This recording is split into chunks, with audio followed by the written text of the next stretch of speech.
नमस्कार, बहुत स्वागत है आपका। मैं हूं आपके साथ चेतन पाठक।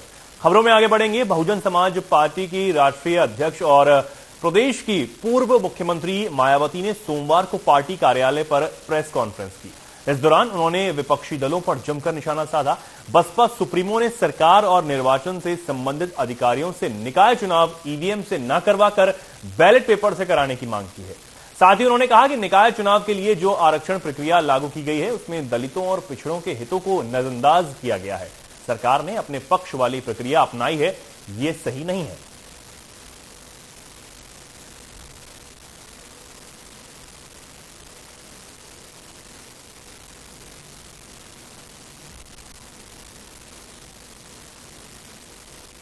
की बात ये भी है कि यहाँ के गरीबों के लिए विभिन्न कल्याणकारी योजनाएं तथा बेरोजगारी के इस दौर में दैनिक मजदूरी करके अपना पेट पालने की योजनाओं के धन में भी कटौती व भुगतान में देरी आदि करके जो यहाँ स्थानीय रोजगारों की दुर्दशा बना दी गई है वह भी किसी से छिपा नहीं है। इसलिए ऐसी स्थिति को बेहतर बनाने के लिए यहाँ निकाय स्तर पर जागरूक, योग्य व ईमानदार जनप्रतिनिधि चुनने की जरूरत है, जिसमें खासकर गरीबों, दलितों, पिछड़ों एवं अन्य उपेक्षित वर्गों तथा अकलियतों आदि को भी अपनी अहम भूमिका निभानी होगी।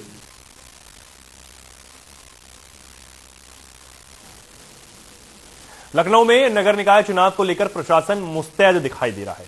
नामांकन की प्रक्रिया की तैयारी का जायजा लेने के लिए जिला निर्वाचन अधिकारी अचानक नगर निगम कार्यालय पहुंचे।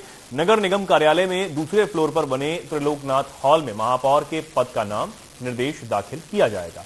वहीं ग्राउंड फ्लोर के 3 कमरों में जोन 1 के पार्षद पद के लिए नाम निर्देश दाखिल होंगे। नाम निर्देशन के लिए तैयार किए जा रहे कमरों का जिला निर्वाचन अधिकारी ने जायजा लिया है। साथ ही सभी तैयारियों को पूरा करने के निर्देश भी दिए हैं।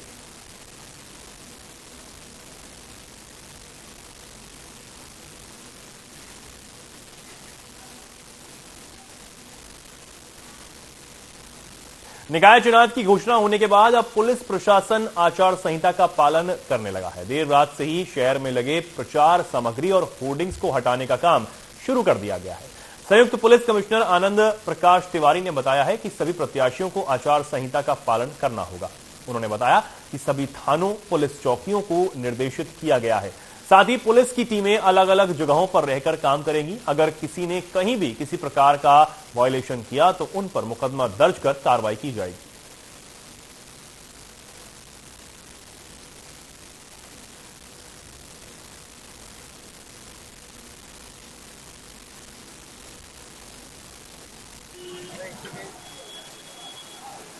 कोड ऑफ कंडक्ट की प्रति हमें प्राप्त हो गई है और पिछले विधानसभा चुनाव में, पिछले लोकसभा चुनाव में भी हमने आचार संहिता का लेटर एंड स्पिरिट में अनुपालन करवाया था।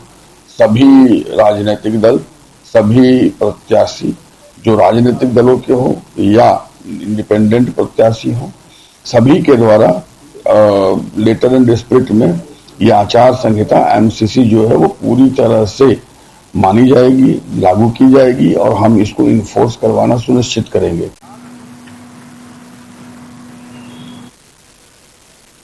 और अब बड़ी खबर बिजनौर से आपको बता दें, ट्रेन की चपेट में आकर महिला की मौत। घर से दवाई लेने के लिए निकली थी महिला की मौत से परिजनों में मचा कोहराम।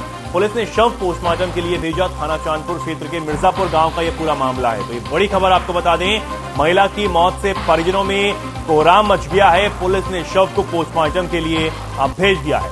थाना चांदपुर क्षेत्र का यह पूरा मामला बताया जा रहा है। ट्रेन की चपेट में आकर महिला की मौत हो गई। घर से दवाई लेने के लिए महिला निकली थी, लेकिन वो वापस घर नहीं लौट सकी और ट्रेन की चपेट में आ गई, जिसके बाद उसकी दर्दनाक मौत हुई है। थाना चांदपुर के मिर्जापुर गांव का यह पूरा मामला बताया जा रहा है। बिजनौर से ये बड़ी खबर आपको बता रहे हैं। घर से दवाई लेने निकली एक महिला की ट्रेन की चपेट में आने से मौत हो गई है। पुलिस ने शव को पोस्टमार्टम के लिए भेज दिया है।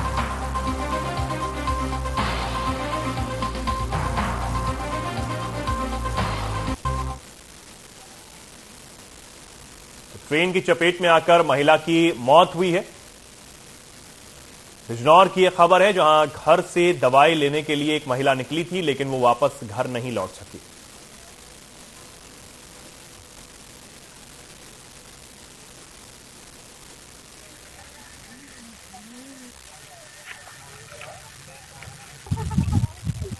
हम काम पे थे और ये चांदपुर जा रही दवाई लेने,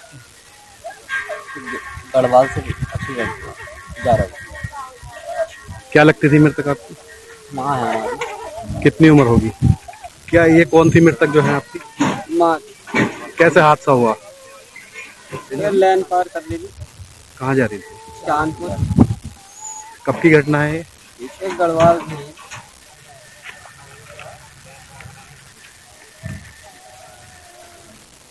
बांदा में संदिग्ध परिस्थितियों में ट्रेन से गिरकर एक युवक की दर्दनाक मौत हो गई है। युवक ट्रेन से गिरने के बाद खून से लहूलुहान हालत में पड़ा हुआ था, जहां स्थानीय लोगों ने पूरे मामले की सूचना तुरंत पुलिस को दी। सूचना के बाद मौके पर पहुंची पुलिस ने घायल युवक को आनन फानन में बांदा जिला अस्पताल में भर्ती करवाया, जहां उपचार के दौरान युवक की मौत हो गई।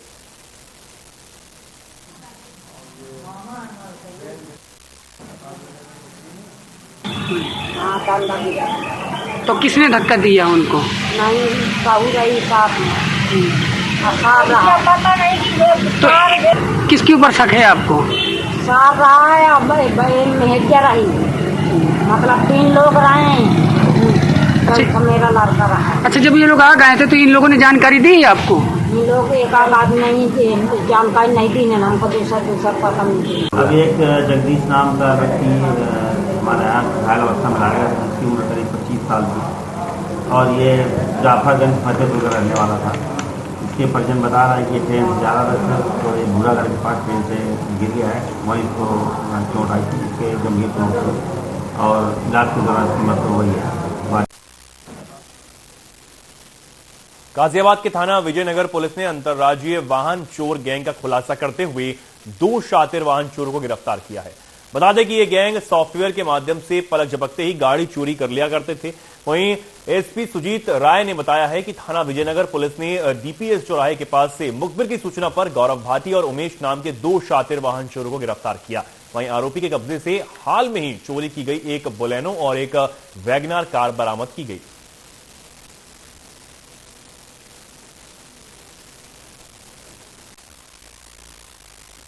आज कोतवाली विजयनगर की पुलिस लोकल इनपुट के आधार पे वाहन चोरों के गिरफ्तारी के प्रयास में उसी इनपुट के आधार पे 2 वाहन चोरों को हम लोगों ने पकड़ा है डीपीएस चौराहे के पास से सुबह 6 बजे। इनके पास से 2 वाहन 4 व्हीलर भी मिले हैं जो चोरी के हैं और इनसे पूछताछ में ये बात आई है कि इनके द्वारा पिछले 3-4 सालों से इस पर काम किया जा रहा है और तमाम गाड़ियां इन लोगों ने चोरी करके और लुधियाना और बिहार स्टेट में इन लोगों ने भेज दिया है। बड़ी खबर सीतापुर से, स्वास्थ्य विभाग की बड़ी लापरवाही, मरीजों के स्ट्रेचर पर कुत्ता कर रहा आराम। सोशल मीडिया पर वायरल हुआ वीडियो, रात के समय स्ट्रेचर पर कुत्ता आराम करते हुए दिखाई दिया। सीतापुर जिले के सीएचसी खैराबाद का ये पूरा मामला है। बड़ी खबर आपको बता रहे हैं, जहां जानवर अब मरीजों की जगह स्ट्रेचर पर दिखाई दे रहे हैं। सीतापुर से बड़ी खबर आपको बता रहे हैं, मरीजों के स्ट्रेचर पर जानवर जो है वो आराम करता हुआ नजर आया है। रात के समय का ये वीडियो अब सोशल मीडिया पर जमकर वायरल हो गया। सीतापुर से बड़ी खबर आपको बता रहे हैं, तस्वीरों में आप देख सकते हैं किस तरीके से मरीजों को ले जाने वाले स्ट्रेचर पर एक जो जानवर है वो यहां पर आराम करता हुआ, आराम फरमाता हुआ नजर आ रहा है।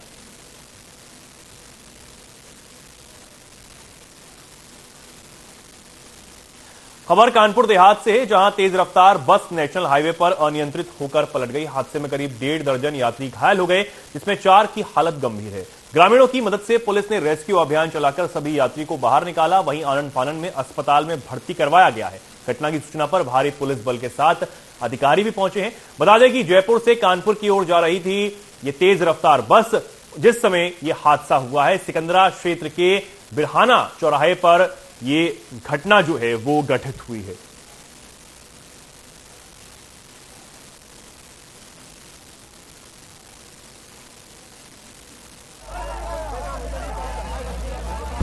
पहले अगला टायर फटा था, पुल से गाड़ी उतर रही थी। हाँ। अगला टायर फटने के बाद लेने लगी, फिर दूसरा पीछे का टायर फट गया। उसके बाद डिसबैलेंस हो गया, गाड़ी पलट गई। ये ढूंढी भरी गाड़ी में आप क्या करते हो? मैं कंडक्टर करता हूँ। तो कैसे टायर फटा इस गाड़ी का? ये पुल से उतर रही थी नीचे, जी। अगला टायर फटा है। हाँ। गाड़ी बहुत कंट्रोल करी, हाँ। नहीं हुई। उसके बाद में फिर पीछे का फटा है। हाँ। उसके बाद डिसबैलेंस होने के कारण गाड़ी पलट गई। देखिए, हमारे थाना सिकंदरा क्षेत्र अंतर्गत या बिराना पुल के यहाँ मानपुर डेरा के सामने जयपुर से कानपुर आने वाली समय शताब्दी ट्रैवल्स के बस जो है पलट गई है। उसमें 3 लोग गंभीर रूप से घायल थे, बाकी लोगों को छोटे छोटे इंजरी आए थे। समय पर हमारे force, fire brigade, field unit सभी लोग समय पर मौजूद। कन्नौज से बड़ी खबर, दुकानदारों से ऑनलाइन हजारों की ठगी, जानकार व्यापारी की डीपी लगाकर की गई ठगी। 5 दुकानदारों को ठग ने बनाया शिकार। ठगी के शिकार पीड़ितों ने एसपी से गुहार लगाई है। सदर कोतवाली क्षेत्र के मछली बाजार का यह पूरा मामला है। तो ये ठगी यहां पर दुकानदारों से की गई है। एक बड़ी ठगी को अंजाम यहां दिया गया है, जिसके बाद पीड़ितों ने अब पुलिस से इसकी शिकायत की है और गुहार यहां दुकानदारों की तरफ से एसपी को लगाई गई है। ये बड़ी खबर, जहां दुकानदारों से ऑनलाइन हजारों की ठगी की गई। कन्नौज का यह पूरा मामला है। कन्नौज के जिला अस्पताल में आउटसोर्सिंग कर्मियों को नौकरी से निकालने का मामला राजनीतिक रंग लेता हुआ नजर आ रहा है। समाजवादी पार्टी ने सीएमएस से आउटसोर्सिंग कर्मियों को कर युक्त करने का कारण पूछा। सपा ने हटाए गए कर्मियों की समस्याओं का निराकरण करने की मांग भी उठाई है।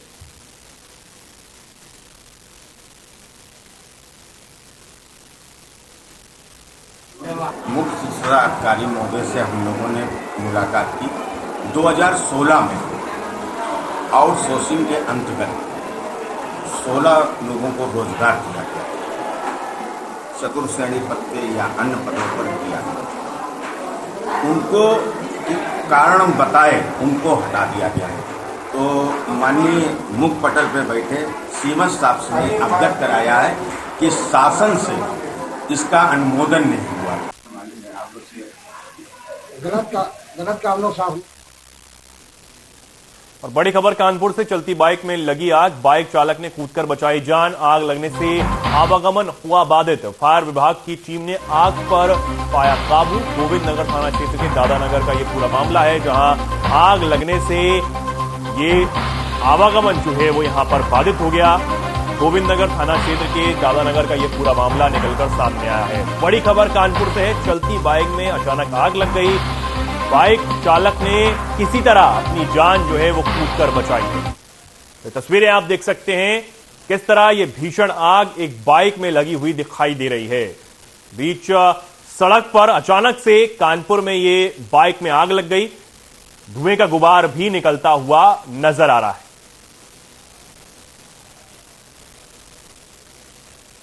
कानपुर जिला जज के खिलाफ अपनी आवाज बुलंद करने वाले अधिवक्ताओं ने सोमवार को वाहन जुलूस निकालकर अपनी ताकत का एहसास कराया।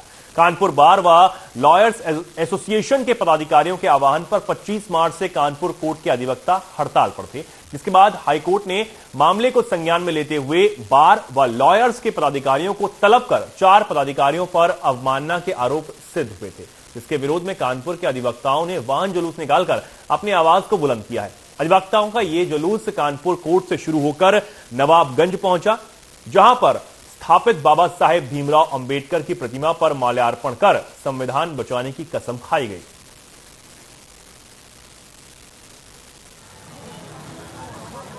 उत्तर प्रदेश में न्यायिक व्यवस्था में बढ़ते भ्रष्टाचार के लिए कानपुर बार एसोसिएशन के अधिवक्ताओं ने लगभग 1 माह में जो आंदोलन शुरू किया था, क्योंकि की सबसे बड़ी बार कानपुर बार एसोसिएशन के जनपद न्यायाधीश संदीप जैन के भ्रष्टाचार आचरण की शिकायत लगातार प्राप्त होती रही।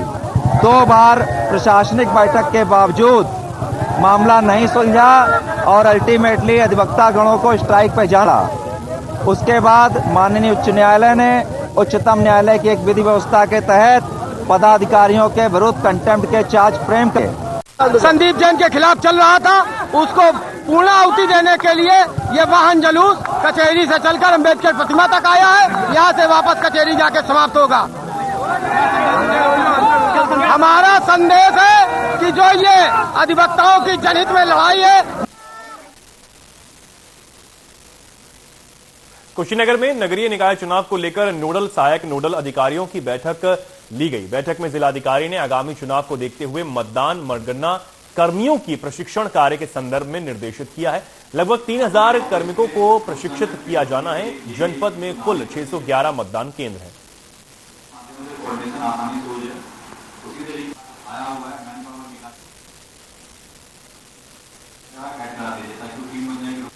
कुशीनगर पुलिस इन दिनों एक्शन मोड में दिखाई दे रही है। पुलिस का लगातार खुलासे और अवैध तस्करों के खिलाफ कार्रवाई जारी है। अवैध चरस तस्कर कुशीनगर पुलिस के हत्थे चढ़ा है। पुलिस ने 50 ग्राम स्मैक के साथ एक अभियुक्त को गिरफ्तार कर लिया है। पुलिस ने अवैध तस्कर के पास से लगभग 7,50,000 रुपए की कीमत के चरस बरामद की है।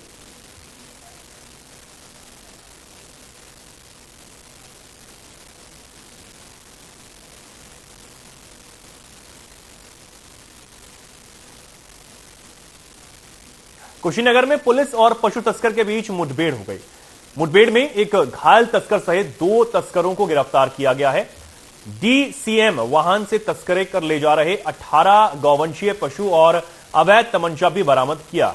बता दें कि कुशीनगर जनपद के स्वाट व थाना तमकुरी राज की संयुक्त पुलिस टीम की ओर से चेकिंग की जा रही थी। इस दौरान एक डीसीएम वाहन आते हुए दिखाई दिया, जिसको पुलिस टीम ने रोकने की कोशिश की तो उन्होंने पुलिस टीम पर जान से मारने की नीयत से गोली चला दी। जवाबी कार्रवाई में एक अभियुक्त वासिद के पैर में गोली लग गई, जिसको गिरफ्तार कर लिया गया और उसका एक अन्य साथी फिरोज खान को भी गिरफ्तार किया गया है।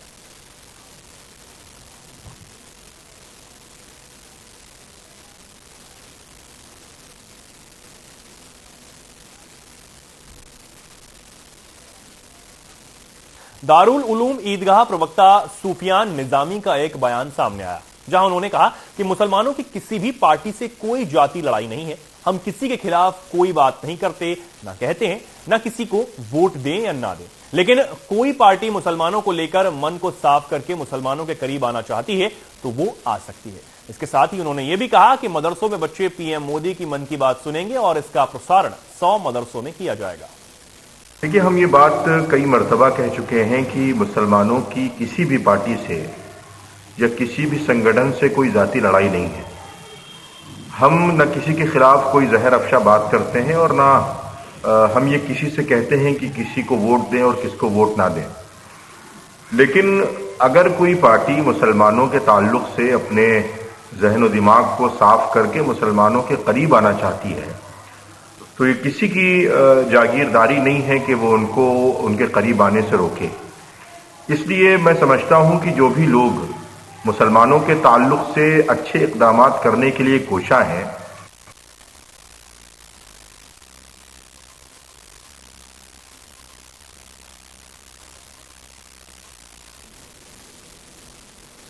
प्रदेश में नगर निकाय चुनाव की आखिरकार घोषणा हो गई है। 2 चरणों में 4 मई और 11 मई को मतदान होंगे, जबकि नतीजे 13 मई को घोषित किए जाएंगे।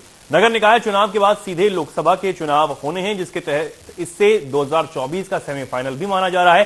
सत्ताधारी बीजेपी से लेकर विपक्षी दल सपा, बसपा, कांग्रेस सहित सभी सियासी पार्टियों की प्रतिष्ठा इससे जुड़ी हुई है। बता दें कि प्रदेश की 762 नगरीय निकाय में से 760 निकायों में चुनाव हो रहे हैं, जिसमें नगर निगम, महापौर, न्यायपालिका और नगर पंचायत अध्यक्ष की सीटें शामिल हैं। इसके अलावा करीब 13,000 वार्ड पार्षद पद के लिए भी चुनाव हो रहे हैं। वहीं बसपा की नगर निकाय चुनाव अभियान अंबेडकर जयंती से शुरू होगी। बूथ कमेटियां गठित कर उम्मीदवारों की लिस्ट का अंतिम रूप दिया जा रहा है। अंबेडकर जयंती के आयोजन निकाय स्तर पर आयोजित किया जाएगा।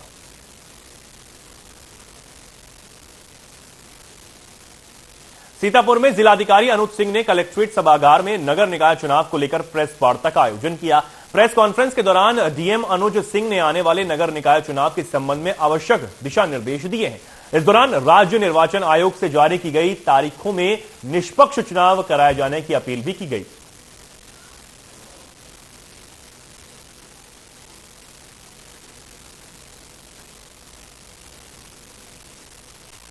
अध्यक्ष नगर पालिका परिषद की बात करें तो 25 से 40 वार्ड के जितने भी हमारे नगर पालिका परिषद होंगे उसमें नाम निर्देशन प्रपत्र का मूल्य 500 रुपये रहेगा और जमानत धनराशि 8,000 रुपये रहेगी। और अनुसूचित जाति, अनुसूचित जनजाति, अन्य पिछड़ा वर्ग और महिला उम्मीदवारों के लिए इसकी आधी धनराशि उनको जमा करना पड़ेगा। कहने का अर्थ है कि नाम निर्देशन के लिए 250 रुपये और जमानत धनराशि के लिए 4,000 रुपये इसमें रहेगा। और इनके द्वारा जो अधिकतम व्यय सीमा है वो 9 लाख रुपए रहेगी। पूरे चुनाव के दौरान उनके द्वारा जो अधिकतम व्यय सीमा होगी वो 9 लाख रुपए होगी। वो लगातार कार्रवाइयाँ करती रहे। इसके अलावा जो चुनाव को प्रभावित कर सकते हैं ऐसे अगर कोई अपराधी है तो उनका भी चिन्हीकरण कराया जा रहा है। ऐसे पुराने विवाद जो कि चुनाव के दौरान उभर सकते हैं उनको भी हम चिन्हित करा रहे हैं और ऐसे व्यक्तियों को प्रॉपर 116 में पाबंदी उनकी कराई जा रही है। उसके लिए सभी को निर्देश दिए गए। जो अन्य कार्रवाइयाँ हैं उसमें असला जमा कराने की भी कार्रवाई के संबंध में आयोग के द्वारा निर्देश दिए गए। अमरोहा में फलों के गोदाम में भयंकर आग लग गई। आग लगने के बाद गोदाम धू धू कर जल गया। अज्ञात कारणों के चलते ये आग लग गई। गोदाम स्वामी ने आग लगने का आरोप लगाया है। वहीं 4 लाख रुपए का नुकसान भी यहां हुआ है। सूचना के बाद भी समय से फायर ब्रिगेड की गाड़ी नहीं पहुंची। धनोरा थाना क्षेत्र के कस्बे का यह पूरा मामला है। कैमरे से मोबाइल करने का पता जाएगा।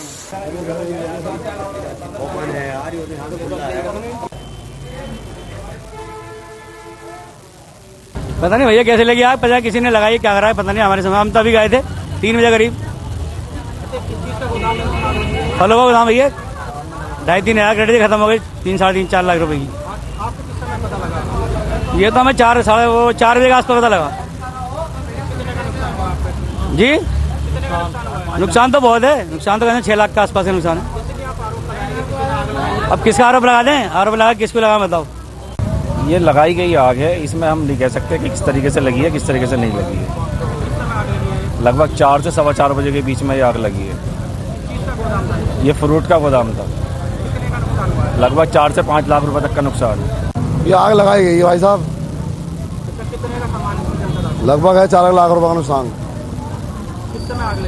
ये लगभग 4:15 का टाइम था। हम घर थे।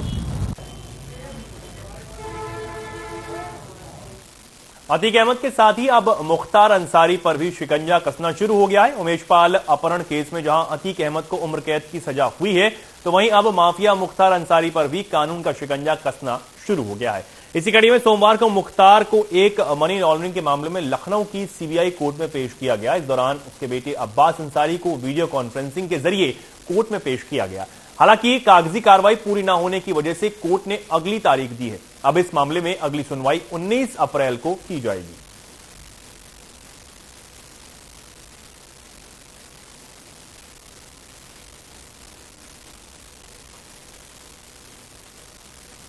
मेरठ के थाना हस्तिनापुर क्षेत्र में शुक्रवार शाम युवक की गोली मारकर हत्या कर दी गई। गांव में मौजूद प्राइमरी विद्यालय की दीवार पर युवक बैठा हुआ था कि तभी 2 बाइक सवारों ने पीछे से आकर युवक पर एक के बाद एक कई राउंड फायर किए। इसमें वो गंभीर रूप से घायल हो गया। गोली लगने के घटना से गांव में हड़कंप मच गया। परिजन आनन फानन में घायल को मवाना सीएचसी लेकर पहुंचे जहां डॉक्टरों ने उसे मृत घोषित कर दिया।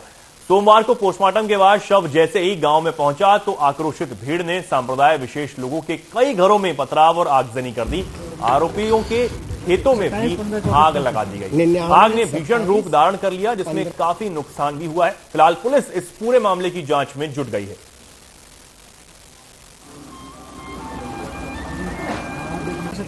थाना हस्तिनापुर के अंतर्गत एक पलड़ा गांव में एक युवक है, उसकी गोली मारकर हत्या कर दी गई थी और जो युवक है उसको घर वाले अस्पताल ले गए थे जहां उनकी दुखद मृत्यु हो गई थी।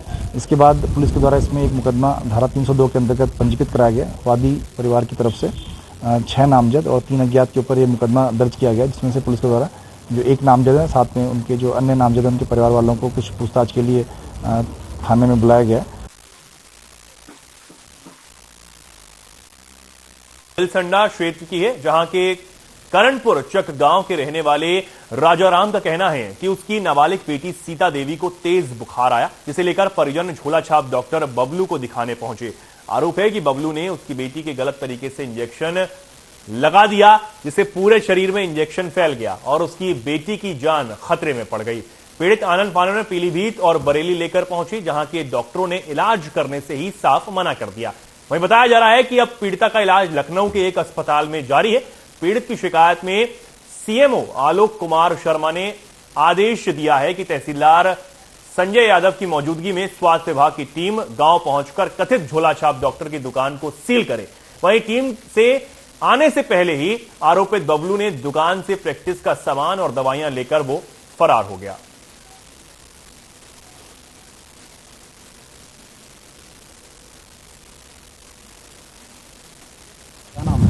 का बेबी किसने लगाया था इंजेक्शन? बबलू। क्या करते हैं बबलू? डॉक्टरी। क्या दिक्कत क्या बनी थी आपकी बेटी को इंजेक्शन लगवाया? बुखार था। फिर क्या हुआ? फिर फैक्शन फाइल को। और टिरोड़ा श्री राम में डॉक्टर बबलू है जो प्राइवेट प्रैक्टिशनर है। उसकी कहने के मुताबिक उसने जो है इंजेक्शन लगवाया। इंजेक्शन लगाने के बाद में वो बता रहा है कि रिएक्शन हो गया, जिसकी ये तारीख पे जो है वो जाके जो है वहाँ पे गया, जाके तहसीलदार और स्वास्थ्य टीम और बिलसंदा जो थाने के लोग। जी सर, मेरी एक बहन थी, उसका नाम सीता वर्मा था और उसे गांव में बुखार आ गया था, तो मैंने उसके गांव के एक डॉक्टर से दवा ली, तो उसने उसके इंजेक्शन लगा दिया था। तो इंजेक्शन लगाया, वो इन्फेक्शन हो गया और उसके फोड़ा बन गया वहाँ पे।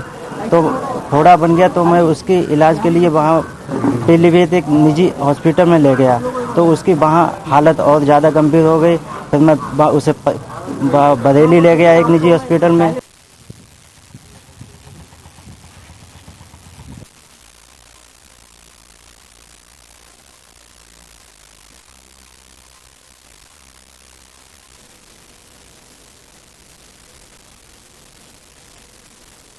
खबरों में फिलहाल के लिए इतना ही। नमस्कार।